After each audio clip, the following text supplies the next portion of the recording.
Alright guys, it's finally here, the new Path of Exile expansion, Siege of the Atlas livestream trailer reaction and my thoughts on it, so let's check it out.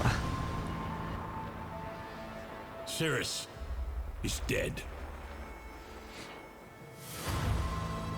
Zana has chosen exile.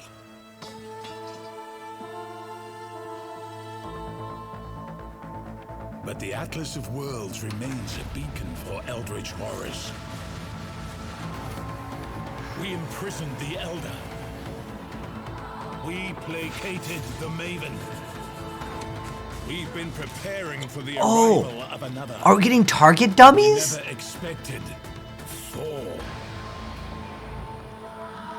They embody insatiable That looks hunger, sweet. crushing darkness, searing flame, merciless. Ooh, this looks good. Guessing this is some like form of new endgame bosses. If we don't stop them, they will consume. Almost looks like some type of like dinosaur archetype. This is a war for our very existence. Oh, okay. Besieged pinnacle bosses, awesome. Because the last league's bosses, they kind of just appeared for the Scourge mechanic. They just kind of appeared. Valuable new items. Oh, okay, cool. A new passive tree? That's huge. So is it going to be just affecting maps, or maybe the gameplay as well, like, you know, maybe stats? Archnemesis League? Okay. Ooh. They are here. Honestly, a lot of these things look kind of rough for melee builds so far. Okay, February 4th is when it actually goes live. I'm super excited. That's just in a few days. Alright, so let's go ahead and check out the actual, like, this is going to be like the full thing. There's like I think about half an hour long. So yeah, 30 minutes, the yeah. events in Siege of the Atlas take place after the defeat of Cirrus. With Zana leaving to pursue her own agenda, Commander Kirac has taken responsibility for defending the Atlas and Rayclast against whatever Eldritch horrors might arrive. Because Oriath was decimated by both Katava and then Cirrus, Kirac has moved several map devices to an isolated island in the Kuroi archipelago and has established a militia in order to prevent another event like the Cirrus incident. In this expansion, you will join Kirac's militia and will be asked to scout the front lines of the Atlas for threats. After encountering the Maven, you will learn that two more Eldritch horrors like her or the Elder are on their way to the Atlas. Unlike her though, their intentions are driven by the need to consume absolutely everything they encounter. You must learn what you can do about these entities and attempt to prevent the existential threat they pose to Rayclast. I'm wondering if we get In Siege of the mercenaries. Atlas, the two new Eldritch horrors are the Searing Exarch and the Eater of Worlds. These are similar to other pinnacle Atlas bosses of the past, such as the Elder, the Shaper, the Maven, and Cirrus. Awesome. You will hunt down these two bosses and their sub-bosses, the Black Star and the Infinite Hunger. You will be able to pursue both Eldritch horrors at the same time, but you can choose which you are pursuing on a map-by-map basis. In mid-tier maps, you'll randomly encounter the influence of either the Searing Exarch or the Eater of Worlds. The Maven understands the threat that these Eldritch horrors pose to her plans. She will modify your map device so that when entering maps, you can choose to add either the influence of the Maven or any Eldritch horror you have encountered.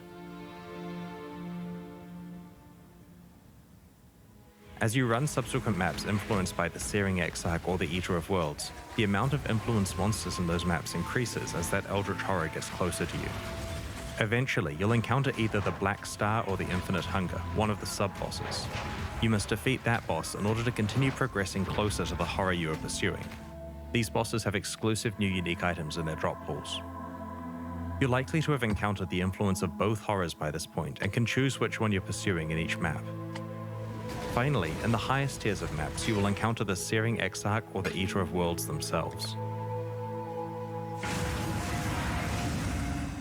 If you are able to defeat these extremely difficult foes, they can drop their own exclusive new unique items and Eldritch currency items, which we'll describe later in the livestream. Once you have slain the Searing Exarch or the Eater of Worlds once, you can then farm them. In order to do so, you must complete a series of tier 14 or above maps with that Eldritch Horror's influence applied. You'll eventually find a key that allows you to challenge the Black Star or the Infinite Hunger again.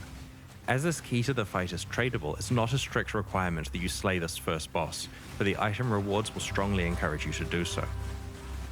After continuing to farm tier 14 or higher horror-influenced maps, you will receive another tradable key to fight the Searing Exarch or the Eater of Worlds, giving you another shot at their exclusive rewards.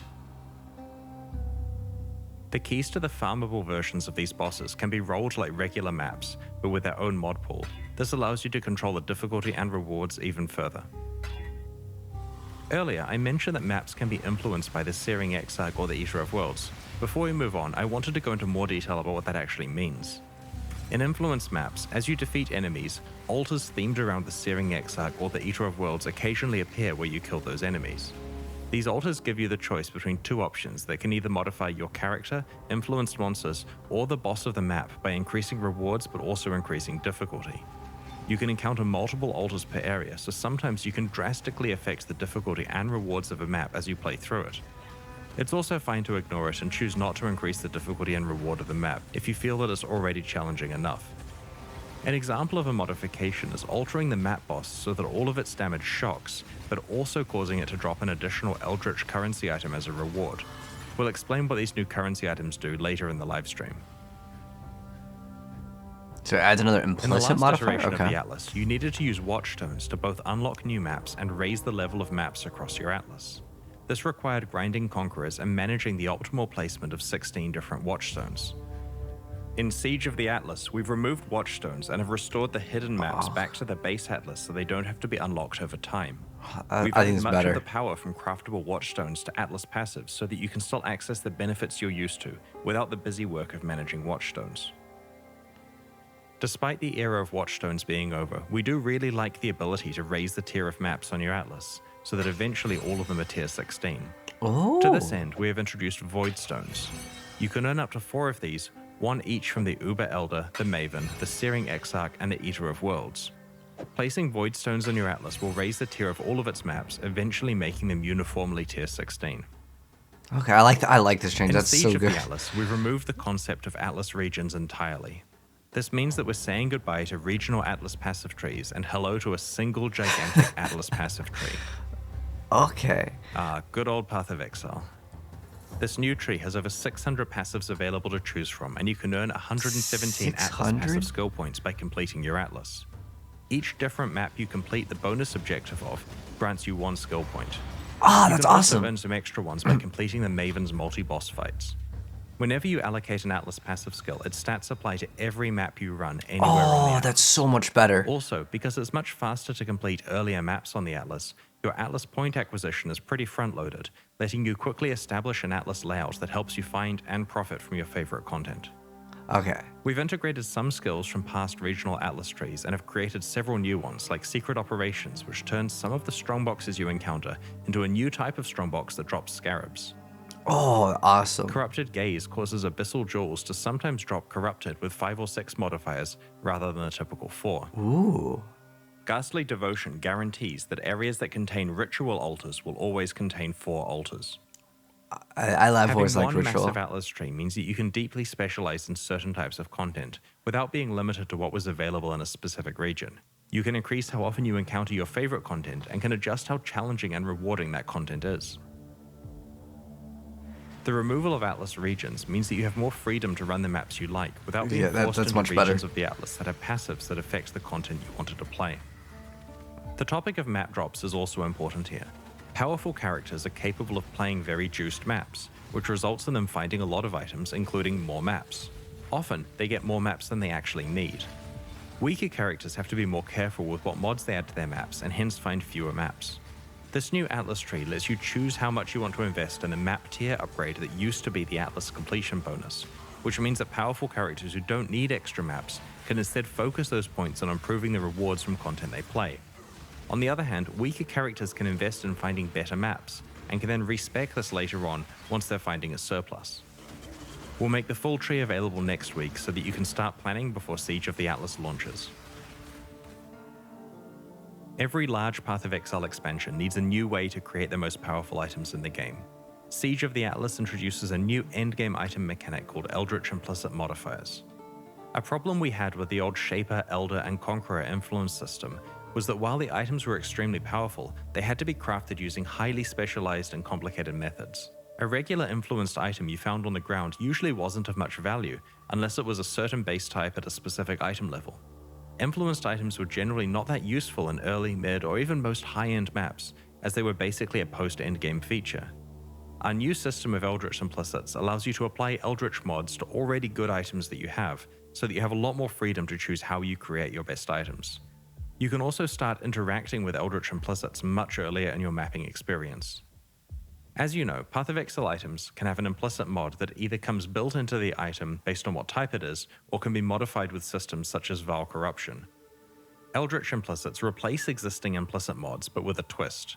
An item is allowed to have one Eldritch implicit from the Searing Exarch and one from the Eater of Worlds at the same time. These implicits have many different tiers and several ways to interact with them.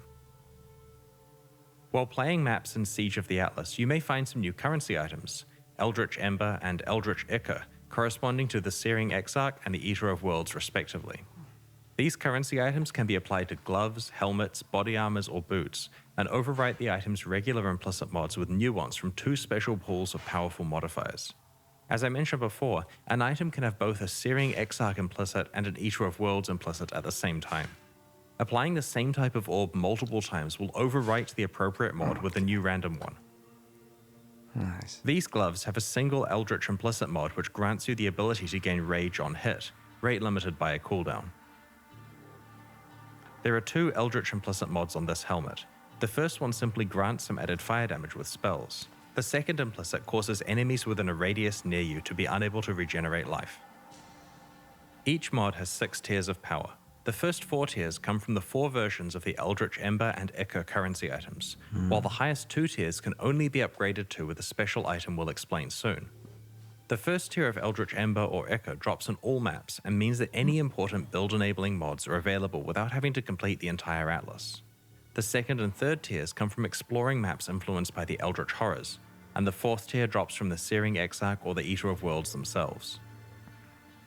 You may be wondering how you get access to the 5th and 6th tiers. This requires some luck and planning. The Maven and her encounters have a chance to drop the Orb of Conflict. When used on an item with 2 Eldritch implicits, the Orb of Conflict lowers the tier of one implicit mod and increases the tier of the other. This allows you to manipulate the balance between the 2 types of implicits. The best possible outcome is to have a tier 6 and a tier 4 mod at the same time. In order to achieve this, you'd want to apply the highest Eldritch Ember or Eldritch Ichor over and over until you have a tier 4 modifier that you want. Then use Orbs of Conflict to try to get it to tier 6 before using more Ember and Ichor to lock in the tier 4 mod of the other type that you're looking for. Okay. We have made sure that the power of these modifiers is available earlier in maps so that you get access to them when you need them, rather than after you need them. Also, Okay, I think that's none good. of the new implicit mods have item level restrictions that prevent them from being applied to an item. Okay. There are also conditional versions of Eldritch implicit mods that are only enabled when specific types of enemies are in your presence. These ramp up in power as the condition gets more restricted. My bad. Let me actually like move my face out of the way. Whoops. That's the wrong thing. The thing that I was wondering is I didn't know if they posted if Scourge was going it's just going to be in the base game now. But like if you can have 2 additional implicits and then have Scourge, that could be pretty crazy. But on the top of that, like if you obviously Scourge it after, you can like brick the item. But here's what the item looks like. Like I said, my face was blocking it. All right, let's continue. These conditional mods are designed for players who feel that they have sufficient clear speed for easier monsters and want to specialize in being even more effective against the really tough bosses where it matters. It's just minus 32 lightning res on Items with Eldritch implicits can also have a pinnacle property of boss. being dominated by one of the Eldritch Horrors. If an item has a higher tier Searing Exarch mod, then it is considered dominated by the Searing Exarch. Conversely, if the mod for the Eater of Worlds is higher tier, then it is considered dominated by the Eater of Worlds. Domination matters for 3 new currency items we're introducing. The Eldritch Chaos Orb will reroll the prefixes of an item if it is dominated by the Searing Exarch, or the suffixes if the item is dominated by the Eater of Worlds. The same is true for the Eldritch Exalted Orb and the Eldritch Orb of Annulment, which add or remove a prefix or suffix depending on which horror dominates the item. Oh, that's really awesome. These very rare currency items give you a large degree Yeah, of this is control definitely over gonna be your super, endgame rare super item crafting rare. if you're able to manipulate the Eldritch implicits correctly. It's important to note that you can't apply Eldritch implicit mods to influenced items. Oh. By that, I mean items that have the old type of Shaper, Elder, or Conqueror influence. Okay, The Siege of this is the what I'm Atlas excited expansion about. contains a whole roster of new unique items, which drop from the 4 new Atlas bosses we have introduced. All of these are powerful uniques, and we'll show you 6 of them today. The Ashes of the Stars Onyx Amulet increases the level of all of your skill gems and grants them an additional 20% quality.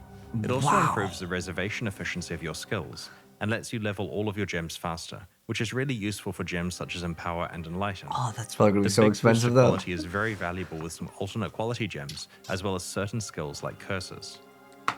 I forgot that there's that helmet that people just play with, and it's like some like lightning one, if I remember correct, that usually people use. I think it was like some Herald of Thunder build. Someone's gonna know what I'm talking about. This could be really insane for that. Oh my gosh. The Dissolution of the Flesh prismatic jewel changes the way that you interact with incoming damage. While you have this jewel equipped, damage is taken in the form of a temporary reservation to your life pool. If you reserve 100% of your life, you die. This allows you to ignore life recovery completely, since the actual amount of life you have left is irrelevant as long as you manage the timing of your life reservation. The Polaric Devastation Opal Ring introduces a new debuff called Covered in Frost, and gives you another way to apply the existing Covered in Ash debuff. This is a solid ring for anyone specializing in either fire or cold damage. In a similar vein to Covered in Ash, Covered in Frost causes the target to take 20% increased cold damage and lowers their critical strike chance. The Ceaseless Feast spiked gloves have a new debuff called Corrosion, which you can stack up on enemies to remove their armor and evasion. This is not only a great way to reduce their physical damage reduction, but the gloves also have an additional bonus that applies when you have stripped away all of the enemy's armor or evasion. We are also introducing a pair of very rare aspirational unique jewels, Forbidden Flame and Forbidden Flesh. Each of these jewels drops from one of the 2 new Pinnacle Atlas bosses, and they are certainly unique in that they must work together to unlock their potential. They require the user of the jewel to be a specific class, and they roll with a modifier that specifies a random ascendancy skill from one of the ascendancies of that class. If you are able to equip both a Forbidden Flame and a Forbidden Flesh jewel that specify the same skill, and if you meet the class requirement, then you will be granted that ascendancy skill.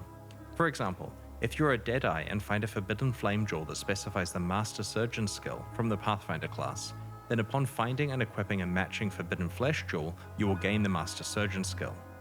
These jewels open up many new build possibilities for very late endgame characters. The Favored Map system allows you to find more of the maps that you want to play. In the old Atlas, there were 3 favored map slots available to unlock in each region. Now that regions have been removed, favored map slots can be unlocked by meeting various objectives like completing a tier 16 map or defeating an Elder Guardian. There are 12 favored map slots that can be unlocked. These now apply to all map drops on the Atlas, rather than affecting map drops in just one region.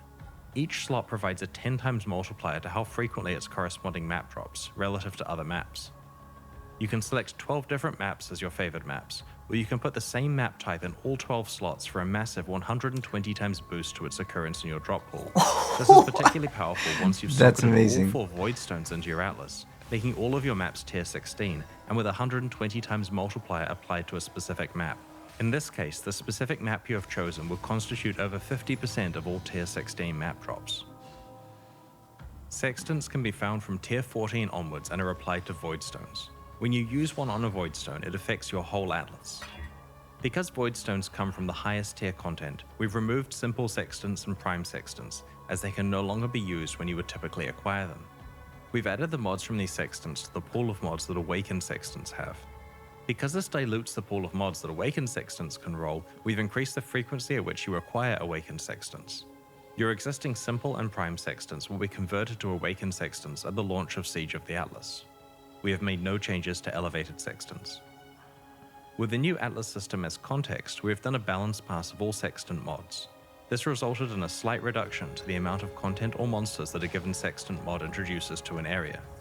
We've removed the Nemesis Monsters Drop 3 additional currency items mod, both because it's busted, and because it's incompatible with our future plans for the Archnemesis League content. We've also added a whole bunch of new sextant modifiers. Oh, okay, you can re-roll it. The general intention behind these new mods is that they give a strong benefit while adding extra difficulty. or reward players for specializing into having other leagues present in an area. For example, there's a sextant mod that ensures that all breaches in an area belong to Chayula.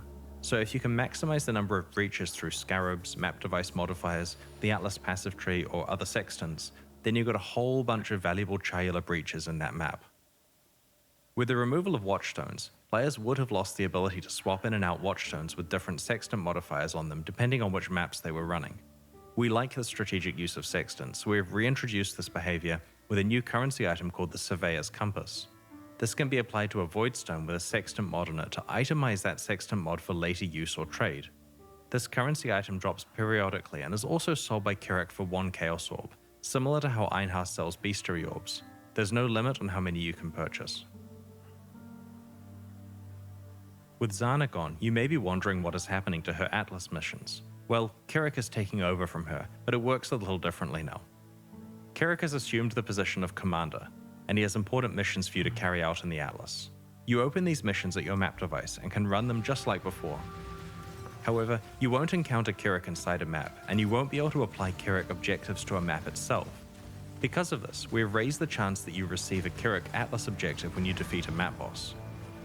Previously, Zana's missions had completion objectives, but with the removal of the favor system, this stopped mattering.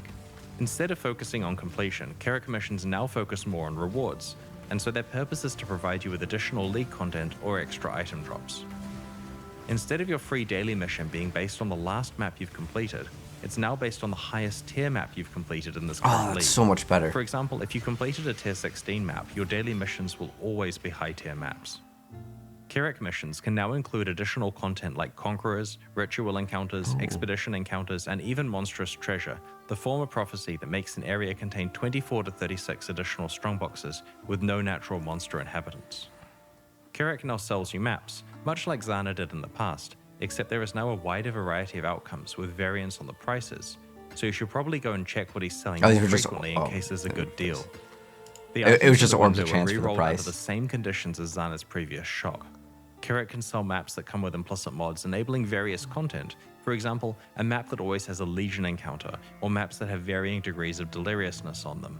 Oh, nice. As And you it's play only through 5. maps, you'll occasionally find Atlas scouting reports, essentially communication about important missions from other people who scouted the Atlas and didn't survive. These items can be used like a currency item to re-roll the set of mission maps that Kirac is offering you.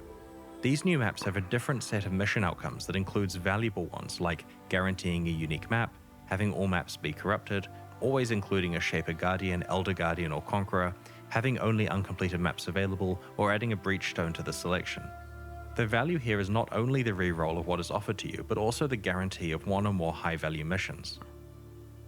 On the Atlas passive tree, you can specialize into finding more Atlas scouting reports or unlocking new types that can drop. Kirac also sells the aforementioned Surveyor's Compass used to itemize sextant mods, as well as everything else Zana previously sold, like specific divination cards. Despite them not being part of the core Atlas experience anymore, it's still possible to fight Cirrus and the Conquerors to take advantage of their influence and unique item rewards. Tier 14 or higher map bosses now have a chance to drop maps influenced by the Shaper, the Elder, or a random Conqueror. You can also purchase these maps from Kirac. When you enter the map, you'll be met with hordes of influenced monsters that can drop influenced items. Okay. Upon defeating the map boss, a portal will open to the Conqueror's arena. Upon death, the Conqueror will drop a fragment. Each Conqueror has their own fragment. Combine all 4 fragments in your map device to open a set of portals to the Cirrus encounter. Okay. As it's now harder to get influenced items, we've moved plus level gem modifiers into the global mod pool for amulets. Oh, yes. So it's now possible to get the powerful plus 2 levels to certain gems without having to use influenced amulets. Now that Cirrus and the Conquerors are no longer core parts of Atlas gameplay, they will not drop awakened gems. These gems can now drop from Maven invitations. Archnemesis is a challenge league that reinvigorates fights with rare monsters. It introduces around 60 new monster mods and allows you to customize your rare boss fights to control your level of risk and reward. These mods can be combined in over 35 recipes to create new, more powerful and rewarding mods. As you play through the league, you'll discover more recipes and learn how to best utilize them to get the most valuable rewards. When you slay regular rare and magic monsters in the Archnemesis League, they sometimes drop an itemized version of a new Archnemesis monster modifier. You store these in a dedicated inventory panel so they don't clutter your regular inventory. That's good. Over the course of each area you play, you'll encounter 4 monsters that are frozen in place, petrified, and bound to an Archnemesis statue. When you find such a monster, you can free it by empowering it with an Archnemesis mod. If you're able to successfully defeat the empowered monster, then you will receive the fixed reward that corresponds to that modifier. Okay, so it's kind of like Metamorph. Is kind of what it The reminds trick me that of. makes this league awesome is the 4 petrified monsters per area. You see, the mods you apply will accumulate as you play through the area. When you empower your second monster, it also has the mod you applied to the first monster. This results in a fight that has twice as many dangerous mods and twice as many rewards. Even though you receive the reward from the first mod when you kill the first petrified monster, you receive a second reward of that type when you kill the second petrified monster. The same applies to the third and fourth fights in the area as well. By the time you defeat the fourth monster, you'll have received the first reward 4 times, the second reward 3 times, and so on. Ooh, this Take looks care when very picking awesome. what order you consume your mods so that you can maximize your rewards. More than half of the available mods are created by combining other mods together on the same monster. As an example of how this works, if you apply both Incendiary and Hasted to the same monster, then in addition to the rewards that these 2 mods grant, you will also receive an itemized Flamewalker mod upon killing the monster. This can then be applied to another petrified monster later on to complete further recipes. These recipe mods yield substantially more dangerous encounters and have more valuable rewards. Even if you're not completing a recipe with your modifiers, you can still combine them to get some ridiculous combinations of rewards.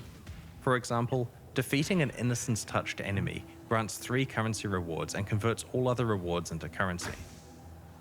Defeating a mirror image enemy grants a divination card reward and rerolls all rewards 3 times, yielding the rarest result. Killing a Flamewalker enemy grants 3 weapon rewards. Killing a toxic enemy grants a generic reward plus a gem reward. If you were to kill an enemy with all 4 modifiers, you get a total of 9 currency rewards, each rolled 3 times and dropping the best result. But if you apply the mods in the order mentioned above, then as you kill each of the 4 monsters in the area, you'll receive the earlier rewards multiple times. The end result is the equivalent of getting 60 currency rewards and receiving the best 20 plus 3 regular currency rewards. As you can see from this example, even the basic rewards that offer say 3 random weapons are really useful because you can combine them with reward conversion mods to take advantage of their high item counts. We're looking forward to seeing what other types of crazy ways you manage to combine your Archnemesis rewards. To prevent you having to backtrack, there are more than 4 possible locations where you may encounter petrified monsters in each area, but only the first 4 you encounter can be empowered and fought. Archnemesis mods cannot be traded with other players. Your progress is your own. Okay. We designed this league to be a relatively simple one to go alongside all of the new Atlas content in this expansion, and it exceeded our expectations. The fights are fun, the rewards are punchy, and there are a lot of tough decisions about which reward combinations or recipes you can pursue. In Siege of the Atlas, our balance goal is to take 2 very common gameplay archetypes that struggle with endgame content and to buff them so that they're in a much better place compared to other builds. The ones we are targeting are hit damage bow characters and handcasting spellcasters. If you haven't checked out the balance manifesto about these changes that we posted recently, I'd encourage you to read all about them in the patch notes that will be posted when the livestream ends. To be clear, this expansion does have a few of the usual nerfs to the most overperforming builds, but for the most part, the majority of balance changes are buffs. The goal is that players who play hit damage bow builds and handcasting spellcasters are significantly more competitive. Alongside Siege of the Atlas, we're introducing 2 new types of stash tab, one for flasks and one for gems. A side effect of this is that you're able to set your regular tabs to have affinity for flasks or gems, regardless of whether you've purchased the new specialized tabs. The Gem Stash tab allows you to easily store and sort your collection of up to 500 skill and support gems. Oh, By that's default, it displays all gems stored in the tab. really nice. But you can use one of the 4 categories at the top to filter between red, green, blue, and white gems. There's a drop-down that allows you to pick your preferred sorting method, such as current gem level, required level, or quality, to easily find whatever gem you're looking for. That's gonna be so The good. Flask Stash tab for, allows like, you to store GCPs. 500 flasks and can be filtered to show life, mana, hybrid, utility, and unique flasks. You can also use the drop-down to change the sort order between item level, base type, and quality. This allows you to quickly find flasks of a certain type, potential flasks to vendor for glassblowers baubles, or high item level flasks for crafting. Remember that regardless of whether you've purchased these new tabs, you'll still be able to set up affinities for gems or flasks on your existing stash tabs. Alongside the launch of Siege of the Atlas, we are hosting a competitive event where players will race to be the first to kill a trio of bosses: the Maven, the Searing Exarch, and the Eater of Worlds. The event will take place in the hardcore solo self-found Archnemesis League. We have some interesting prizes in store for the winners. Keep an eye on the news next week for more details about how this event will work and what its prizes are. We're almost at the Q&A, but first I'd like to show you the new supporter packs we're releasing today to help fund development of future Path of Exile expansions. Our new packs are called the Worm and Emberkeep supporter packs. Like our recent League packs, there are 3 tiers available, each of which include points equivalent to the cost of the pack, plus many exclusive cosmetic microtransactions like apparition effects, armor sets, weapon skins, forum badges, titles, and social frames. The Worm series comes with an exclusive pet, and the Emberkeep series comes with an exclusive weapon effect. These new packs are in addition to the 2022 core packs that we released recently. Remember to check those out if you haven't already.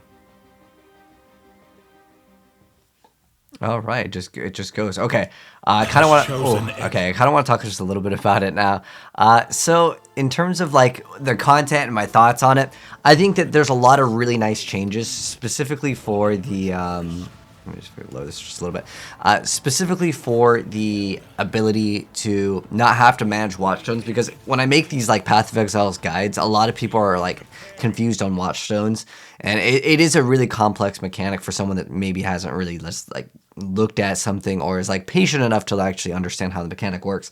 But like I was really excited about these training dummies. I don't know if this is something that will add to the game, but when they were talking about you're going to be with Kirac and his mercenaries, I was thinking we're going to be getting like a follower like we would have in like Diablo 2, where you get to equip them out with stuff, or even Diablo 3. I like that idea. I thought that that's where they were going with this. I thought that that was kind of a cool concept.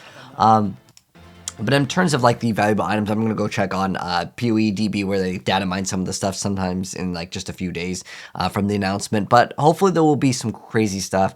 But what's interesting now is like when you're searching for certain like items in terms of like the base type, it's going to be weird on trade websites, because like you look for like a base of a certain like an item type.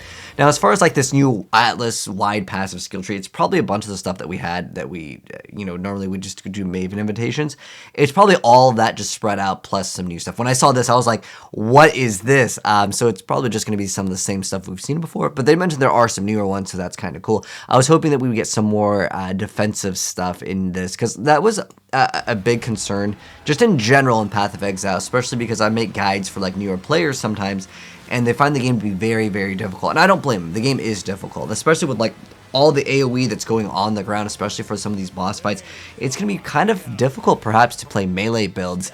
I'm thinking maybe some totems, maybe some necromancer build for Siege of the Atlas, because of all these reward types that they were mentioning. I love how they have this the Archnemesis Challenge League. I like this idea. I think this is cool, where it's almost like Metamorph, right? Where we get to put in all these different modifiers, but then we get to select the order that we do this in and get massive extra rewards based off of like kind of the order, and we can convert it. Because a lot of times when like the weapon, like it's like you get extra weapons as a reward or like jewelry, I just simply don't care. If it's not currency, a lot of times the item that drops, unless it was like going to be like something influenced by whatever, I would just kind of skip over it. I wouldn't even bother picking it up and identifying it most of the time. And I think most people are the same way. Their loot filters are just like, nah, it's not, currency, right? So I think this is a nice way for them to kind of show that off and be able to kind of get exactly what you want a little bit more. And I like it when you actually have to read the stuff before just going in. That's one thing I liked with Excavation.